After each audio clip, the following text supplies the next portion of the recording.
आपने कहा हुआ है कि नहीं कर सकते सर, मैंने दिया था बहुत हमारे साथ के लड़के, तो उसमें नहीं लेने दिया था डिप्लोमा वालों को। नहीं वो जो आप बात गालिबन ये कमेंट है कि 3 ईयर डिप्लोमा की इक्विवेलेंस है एफएफएससी के बराबर।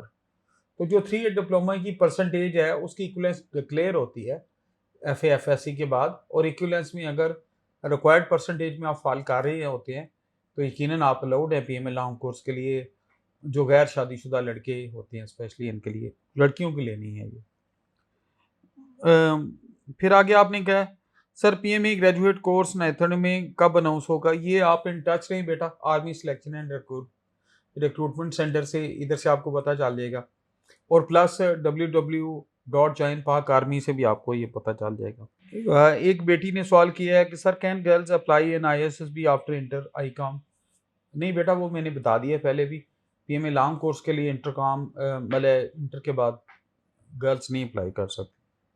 सर एयरफोर्स वालों का भी आईएसएसबी में वर्बल नॉन वर्बल टेस्ट होता है। आईएसएसबी के जो प्रोटोकॉल्स हैं तीनों फोर्सेस के, वो कमीशन के लिए हर एक के लिए एप्लीकेबल है जैसे बताया जाता है वो। अच्छा, एक बंदे ने क्वेश्चन किया हुआ है मोहतरम ब्रिगेडियर साहब, सर मैंने 23 जनवरी फरवरी में क्लर्क का इम्तिहान दिया था जिसमें अल्हम्दुलिल्लाह मैं पास हो गया था, लेकिन अभी तक फाइनल मेडिकल कॉल नहीं आई।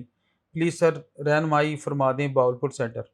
आपने जिस सेंटर में एग्ज़ाम दिया था उसी army selection and recruitment centre में जाएं, अपने रोल नंबर रिक्वायर्ड दें, वो आपको यकीनन जॉब एंड अपडेट जो उनके पास आया होगा उस पर देंगे। सर बीबीए करके फीमेल आर्मी एयरफोर्स में अप्लाई कर सकती हैं?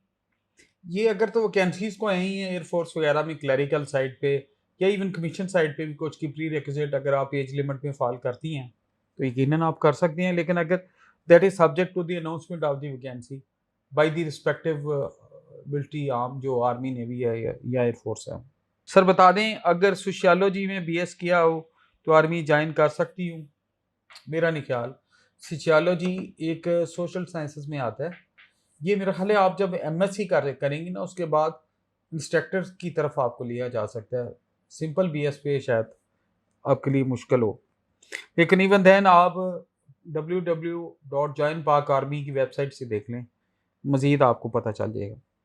तो थैंक यू वेरी मच। ये चीदा चीदा कुछ सवाल थे जिनका हमने आपका जवाब दिया। मज़ीद ये सिलसिला हम जारी रखेंगे। हम आपके सारे कमेंट्स पढ़ते हैं। हम अपने चैनल को मैक्सिमम इंटरेक्टिव बना रहे हैं ताकि आपके मुख्तलिफ सवालों का जवाब दिया जा सके। Thank you very much. अल्लाह आपको हमेशा हिफ्ज़-ओ-अमान में रखे। Thank you very much.